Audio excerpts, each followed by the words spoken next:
বিশাল বড় মরুভূমি এবং সেই মরুভূমির মধ্যেও একদিন একটি মেয়ের সাথে যা ঘটলো তা কল্পনারও বাইরে। এমন কি ঘটেছিল মেয়েটার সাথে যে মেয়েটা পেটের ভেতরে একটা আধা কাঠের টুকরো নিয়ে ঘুরে বেড়াচ্ছে, এবং কেন এই নির্জন মরুভূমির মধ্যে নৃশংস হত্যালীলা শুরু হয়? মুভিটি শুরু থেকে শেষ অবধি দেখবেন। আর ভিডিওটি ভালো লাগলে একটি লাইক আর চ্যানেলটিকে সাবস্ক্রাইব করে পাশে থাকবেন। আজকের মুভি রিভেঞ্জ। মুভি শুরু হয় আর দেখা যায় এই লোকটিকে। লোকটা নিজের গার্লফ্রেন্ডকে নিয়ে হেলিকপ্টারে করে নিরিবিলি মরুভূমি এলাকায় ঘুরতে এসছে।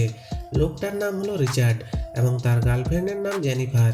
রিচার্ড কিন্তু বিবাহিত এবং তার একটা বাচ্চাও আছে, কিন্তু যেহেতু তাদের ইন্টিমেট হতে ভালো লাগে তাই সে তার গার্লফ্রেন্ডকে নিয়ে ঘুরতে এসছে। তো যাই হোক, ঘোরার নাম করে ঘুরতে এসে ঘোরা বাদ দিয়ে যা যা কিছু করা যায় সব কিছু করতে তারা ব্যস্ত ছিল। হঠাৎ পরের দিন সকালবেলায় দুজন বন্দুকধারী লোককে তাদের ফার্ম হাউসের বাইরে দাঁড়িয়ে থাকতে দেখে জেনিফার চমকে ওঠে। রিচার্ড এসে জানায় এরা হলো তার বন্ধু।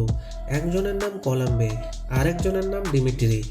জেনির সাথে একদিনেই এই দুজনের সাথে বেশ বন্ধুত্ব হয়ে যায়, কারণ জেনি একটু খোলামেলা টাইপের মেয়ে ছিল, একটু বেশিই খোলামেলা। তো যাই হোক, রাতের বেলায় একসাথে বসে আড্ডা দেওয়ার সময় রিচার্ডের বন্ধুদের হাতে হঠাৎ করেই একটা প্যাকেট আসে। এই প্যাকেটটা ছিল এক ভয়ঙ্কর মাদক। এই মাদক সেবন করলে মানুষ এতটা নেশাগ্রস্ত হয়ে যায় যে নিজেই নিজেকে হত্যা পর্যন্ত করতে পারে। তাই রিচার্ড এই মাদকটা নিজের বন্ধুদের কাছ থেকে কেড়ে নিয়ে জেনিকে দেয় একটি সুরক্ষিত জায়গায় লুকিয়ে রাখার জন্য।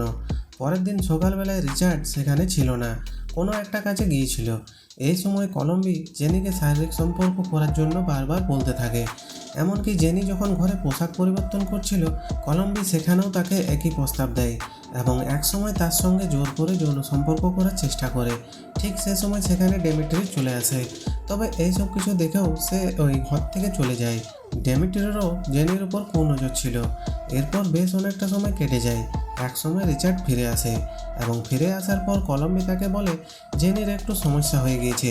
এটা শুনে রিচার্ড জেনির কাছে গিয়ে জানতে পারে কলম্বি জেনিকে ধর্ষণ করেছে। কিন্তু এই কথা জানার পর অবাক ব্যাপার, রিচার্ড কিন্তু তার বন্ধুদের কিছুই বলে না। সে উল্টো জেনির কাছে এসে বলে তার কোনো চিন্তা নেই, আমি সব কিছু ঠিকঠাক করে দিয়েছি। আমি তোমার জন্য কানাডায় একটি চাকরির ব্যবস্থা করেছি এবং এই নাও একটা বড় অঙ্কের টাকার চেক। এটা তোমার কাছে রাখো এবং এইসব দিয়ে তুমি তোমার জীবনটাকে নতুনভাবে শুরু করতে পারবে। এবং একই সাথে জেনিকে অনুরোধ করে যে তুমি এইখানেই থেকে যাও, তোমার আর কোনো অসুবিধা হবে না। দরকার পড়লে আমার বন্ধুরা তোমার কাছ থেকে ক্ষমা চেয়ে নেবে। কিন্তু জেনি বাড়ি ফেরার জন্য পাগল হয়ে যায়। সে বলে এক্ষুনি আমার জন্য একটা হেলিকপ্টার ডেকে দাও। হেলিকপ্টার, কারণ এইখান থেকে বেরোনোর আর কোনো উপায় নেই, কারণ তারা মরুভূমির অনেকটা দূরে ছিল। রিচার্ড হেলিকপ্টারের ব্যবস্থা করতে রাজি না হলে জেনি রিচার্ডকে হুমকি দেয়, তাহলে আমি তোমার স্ত্রীকে ফোন করে সব কিছু জানিয়ে দেব। এই কথা শুনে রিচার্ড তাকে একটি চড় মারে এবং বলে আমার কাছে তোর শরীরের থেকেও আমার পরিবারের দাম বেশি, তোকে শুধুমাত্র তোর শরীরের জন্যই আমি রেখেছি। এটা শোনার পর জেনি প্রচণ্ড রাগে অপমানে এবং ভয় পেয়ে সেখান থেকে পালিয়ে যায়।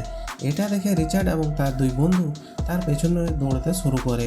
দৌড়তে দৌড়তে জেনি একটা খাদের কিনারায় এসে দাঁড়ায়। তার সঙ্গে রিচার্ড এবং তার দুই বন্ধু সেখানে এসে পৌঁছায়। রিচার্ড জেনিকে শান্ত হতে বলে।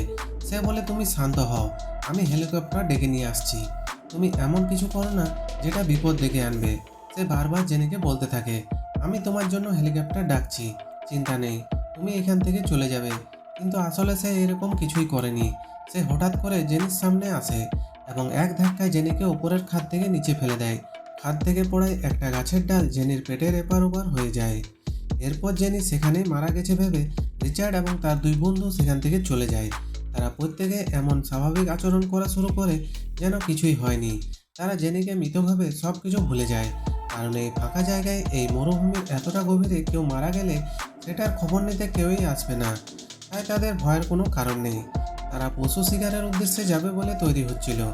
উল্টো দিকে দেখা যায় খাদে পড়ে থাকা জেনির শরীর থেকে রক্ত কাঠের মধ্যে দিয়ে গড়িয়ে পড়ছে এবং তার ফলে তার গায়ে পিঁপড়ে উঠছে।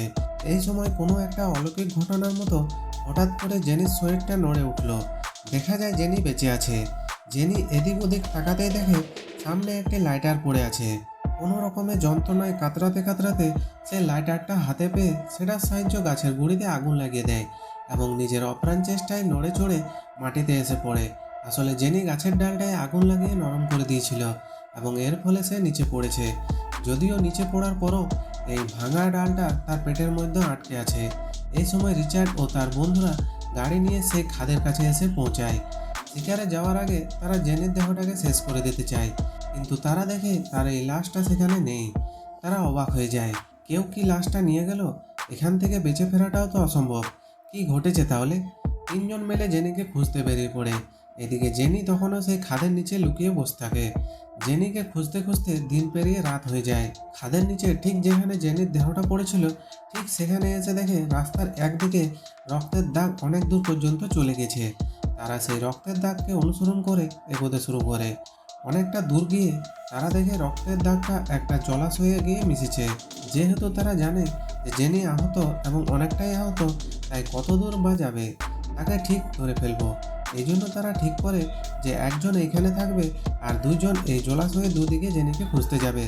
প্রথমত জলাশয়ের সামনে থেকে যায় কলম্বি, অন্যদিকে দেখা যায় জলাশয়ের অন্য প্রান্তে লুকিয়ে রয়েছে জেনি। এইখানে জেনি ডেমিট্রিকে বন্দুক দেখায়, কিন্তু দুর্ভাগ্যবশত বন্দুকে গুলি না থাকায় ডেমিট্রি তাকে ধাক্কা মেরে নিচে ফেলে দেয় এবং জলে চোবাতে শুরু করে। জলে চোবাতে চোবাতে জেনিকে গালাগালি করতে শুরু করে। কিন্তু এই সময় ডেমিট্রির কোমরে থাকা চাকুটা জেনি হাতে পেয়ে যায় এবং এক নিশানায় তার চোখ দুটো ফুটো করে দেয়। যন্ত্রণায় চিৎকার করতে করতে ডেমিট্রি সেখানেই মারা যায় আর আস্তে আস্তে তার শরীরটা ডুবে যায় জলের তলায়। কিন্তু ডেমিট্রি জেনিকে হাতে পাওয়ার সাথে সাথে তার খবরটা সে কলম্বোকে দিয়ে দিয়েছিল, আর সেই খবরটা শুনে কলম্বিও বেশ খুশি হয়েছে দেখা যায়। এদিকে ডেমিট্রির লাশটা জলে ডুবে যাওয়ার পর তার গাড়িটা নিয়ে জেনি সেখান থেকে অনেকটা দূরে চলে আসে এবং সেইখানে বসে জেনি একটা ব্যাগ থেকে একটা ড্রিঙ্ক বের করে সেটা পান করতে শুরু করে। তবে তার পেটের মধ্যে ঢুকে থাকা কাঠের টুকরোটা তাকে সবসময় অসহ্য যন্ত্রণা দিয়ে যাচ্ছিল, আর সেই যন্ত্রণায় কাতরাতে কাতরাতে হঠাৎই জেনি তার গলায় থাকা লকেটটার উপর তার চোখ পড়ে। জেনি সেই লকেটটা থেকে প্যাকেটের মধ্যে থেকে কিছু বের করে এবং একটা পাতার মতো বস্তুকে মুখে পুরে নেয়। এই প্যাকেটে ছিল সেই ভয়ঙ্কর মাদকদ্রব্যের প্যাকেট, যেটা রিচার্ড তাকে লুকিয়ে রাখতে দিয়েছিল একটা নিরাপদ জায়গায়, এবং জেনের মনে হয়েছিল সেই লকেটটাই সব থেকে নিরাপদ, তাই সেই লকেটের মধ্যে সেটাকে লুকিয়ে রেখেছিল। কিন্তু প্রশ্ন হলো, জেনি এই ভয়ঙ্কর মাদকদ্রব্যটা কেন খেলো? এটা খাওয়ার পর জেনির শরীরে একটি অস্বস্তি শুরু হয়ে যায়। জেনি অস্বাভাবিক আচরণ করতে শুরু করে এবং এই সময় সে একটা চাকু গরম করে সেই চাকুটা দিয়ে নিজের ক্ষত জায়গায় ঢুকে থাকা কাঠের টুকরোটাকে বের করে, এবং সেই গরম চাকুটা দিয়ে যখন নিজের শরীরে ঢোকাচ্ছিল তখন যন্ত্রণায় শিউরে ওঠা জেনের আর কোনো কষ্ট হয় না, এবং এই জন্যেই সেই ভয়ঙ্কর মাদকদ্রব্যটা সেবন করেছিল। আর না খেলে এটা কখনোই সে করতে পারতো না। এরপর জেনি তার ড্রিঙ্কের ক্যানটা কেটে গরম করে ক্ষত স্থানে লাগিয়ে নেয়, কারণ অতিরিক্ত রক্তপাত হলে জেনির সেখানেই মৃত্যু পর্যন্ত হতে পারে। রাত পেরিয়ে সকাল হয়। রিচার্ড তার শিকার করা একটি মৃত পশু সমেত কলম্বের গাড়ির সামনে এসে উপস্থিত হয়। এদিকে কলম্বি জলাশয়ের ধারে মুখ ধুতে গেলে তার সামনে ভেসে ওঠে তার বন্ধুর মৃতদেহ, অর্থাৎ ডেমিট্রির মৃতদেহ।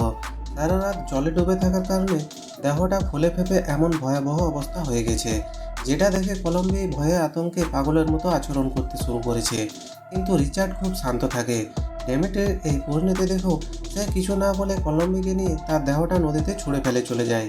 আসলে রিচার্ড এবং কলম্বি তারা দুজনেই খুব ভালো করে জানতো যে ডেমিট্রির এই অবস্থা কে করেছে, তাকে কে মেরেছে। কিন্তু কোথাও যেন একটু সন্দেহ ছিল, কারণ একটা অসহায় মেয়ে তার মধ্যে এত উঁচু থেকে পড়ে আধমরা অবস্থায় কি করে এমন ভয়াবহ ঘটনা ঘটাতে পারে। রিচার্ড মুখে কিছু না বললেও মনে মনে খুব রাগ হচ্ছিল তার, এবং একসময় রাগ সামলাতে না পেরে হঠাৎই কলম্বিকে ঘুষি মেরে দেয়। অন্যদিকে দেখা যায় আগের দিন রাতের পর জেনির ক্ষত অনেকটা সেরে গেছে। এরপর জেনি যখন সেই গুহার ভিতর থেকে বেরোতে যাবে তখনই রিচার্ড তার সামনে আসে এবং বন্দুকের এক নিশানায় তার মাথাটা ছিন্ন ভিন্ন করে দেয়। আসলে জেনি এটা মনে মনে কল্পনা করছিল, কারণ সেই মাদক দ্রব্যটা খাওয়ার ফলে সে এইসব কল্পনা করতে শুরু করেছিল। জেনির নেশা কাটার পর বন্দুক এবং অন্যান্য জিনিসপত্র নিয়ে সেখান থেকে বেরিয়ে আসে। এই বিশাল মরুভূমির এক প্রান্তে আছে রিচার্ড এবং কলম্বি, এবং অন্য প্রান্তে জেনি। রিচার্ড এবং কলম্বি ঠিক করে নেয় যে করেই হোক জেনি যেন এই মরুভূমি থেকে বেরোতে না পারে। তার আগে জেনিকে শেষ করতে হবে, কারণ সে বেঁচে থাকলে রিচার্ড এবং কলম্বি কতক্ষণ বেঁচে থাকবে সেটা একটা বড় ব্যাপার, কারণ যেহেতু জেনি তাদের এক সদস্যকে মেরেও ফেলেছে। অন্যদিকে জেনি খুব ভালো করে বুঝতে পারে অসহায়ের মতো গুহায় লুকিয়ে থাকলে আর এদিক ওদিক পালিয়ে বেড়ালে হয় সে রিচার্ডদের হাতে ধরা পড়বে, আর নয়তো খিদা তৃষ্ণায় মরবে। আর নয়তো কোনো পশুর শিকার হয়ে যাবে। তাই নিজে বেঁচে থাকতে হলে এবং এইখান থেকে ফিরতে হলে লড়াই করাটাই একমাত্র পথ। শুরু হয় একে অপরকে মারার প্ল্যান। দেখা যায় রিচার্ড কলম্বিকে নিয়ে তাদের পরবর্তী পদক্ষেপের প্ল্যানিং শুরু করে যে কিভাবে তারা জেনিকে ধরবে। তবে সেক্ষেত্রে কলম্বি ও রিচার্ডের মতের মিল না হওয়ায় সে রেগে সেখান থেকে চলে যায়। এদিকে কলম্বিকে দূর থেকে একা গাড়ি নিয়ে যেতে দেখে জেনি তার পরবর্তী টার্গেট বেছে নেয়। জেনি বন্দুক হাতে দূর থেকে তাকে ফলো করতে শুরু করে। এক সময় গাড়িটা দাঁড় করিয়ে কলম্বি গাড়িতে তেল ভরতে গেলে জেনি আড়াল থেকে তার উপর গুলি চালায়, কিন্তু দ্বিতীয়বার গুলি করতে জেনি দেখে কলম্বি সেখানে নেই। এরপর জেনি একটু এগিয়ে গিয়ে রাস্তার রক্তের দাগ দেখে আসলে গুলিটা কলম্বির কানে লাগায় সে প্রাণ বাঁচাতে সেখান থেকে পালাতে শুরু করে। কলম্বি নিজের মোজাটা কানে বেঁধে আড়ালে লুকিয়ে জেনির উপর পাল্টা গুলি করে। গুলিটা এসে জেনির কানকে দুটুকরো করে দেয়। জেনি পালাতে শুরু করে আর জেনি রাস্তায় ফেলে দেওয়া কাঁচের টুকরোই আহত হয়ে কলম্বি পড়ে যায়। এরপর কোনো রকমে নিজের ক্ষতস্থান থেকে কাঁচের টুকরো বের করে কলম্বি গাড়ি নিয়ে জেনির দিকে এগোতে শুরু করলে জেনিও নির্ভয়ে তার সামনে এসে দাঁড়ায় এবং তাকে লক্ষ্য করে গুলি চালাতে শুরু করে। আর গাড়িটা ঠিক যখন জেনির মুখোমুখি আসে তখন তার বন্দুকের গুলি কলম্বির মাথায় লাগে আর কলম্বি সেখানেই মারা যায়। এবার জেনির টার্গেট রিচার্ড, তাই সে কলম্বির গাড়ি নিয়ে সেখান থেকে বেরিয়ে যায়। দেখা যায় রিচার্ড ক্লান্ত হয়ে তার ফার্ম হাউসে ফিরে এসছে। এরপর সে তার পরিচিত একজনকে ফোন করে এবং এইখান থেকে তাড়াতাড়ি ফেরার ব্যবস্থা করে, কারণ রিচার্ড ভালো করেই বুঝতে পারছে যে কলম্বি যখন এতক্ষণ ধরে নিখোঁজ তাই কলম্বিও হয়তো মারা গেছে। এরপর রিচার্ড স্নান করতে চলে যায়, কিন্তু বাথরুম থেকে কোনো একটা আওয়াজ পেয়ে সে বন্দুক নিয়ে গোটা ঘর সার্চ করা শুরু করে। সামান্য টিভির আওয়াজেও রিচার্ডের মনে আতঙ্ক শুরু হয়, অর্থাৎ রিচার্ড এবার মনে মনে ভয় পেতে শুরু করেছে। সে ভাবছে হয়তো জেনি তাকেও তার বন্ধুদের মতো মেরে ফেলবে এবং সেই জন্য সে বাথরুমেও বন্দুক নিয়ে যায়। আর ঠিক সেই মুহূর্তে তাকে অবাক করে দিয়ে তার মনের ভয়টা সামনে এসে দাঁড়ায়। জেনি বন্দুক হাতে রিচার্ডের সামনে চলে আসে এবং সে আর কিছু না ভেবে নির্ভয়ে রিচার্ডের চোখে চোখ রেখে তার দিকে গুলি করে আর গুলিটা গিয়ে রিচার্ডের পেটে লাগে আর রিচার্ড ছিটকে পড়ে সোফার পেছনে। সে কোনো রকমে ঘরের ভিতরে লুকানোর চেষ্টা করে। জেনিও তার পেছনে যায়, কিন্তু রিচার্ড কোনো রকমে নিজেকে সামলে দেওয়ালের পেছনে বন্দুক হাতে লুকিয়ে থাকে। কিন্তু জেনি সেই ঘরে ঢোকার আগেই দেওয়ালের কাছ থেকে রক্ত গড়িয়ে আসতে দেখে ফেলে। রিচার্ড ভেবেছিল জেনি হয়তো রক্তের দাগ দেখে এইদিকেই আসবে, কিন্তু সেটা হয় না। জেনি রক্ত গড়তে আসতে দেখে সে অন্যদিকে চলে যায়। দেখা যায় রিচার্ড এতটাই আহত ছিল যে পুরো ঘরের দেওয়ালে রক্তাক্ত হয়ে যায়। তাই সে কোনো মতে একটা প্লাস্টিক পেটে জড়িয়ে নেয় যাতে রক্তপাত বন্ধ হয়, আর নয়তো সে মারা যাবে। এর মধ্যে জেনি রিচার্ডকে দেখে ফেলে এবং তার দিকে গুলি চালায়, কিন্তু রিচার্ড বেঁচে যায়। দেখা যায় জেনি একসময় রক্তে পা পিছলে পড়ে যায়।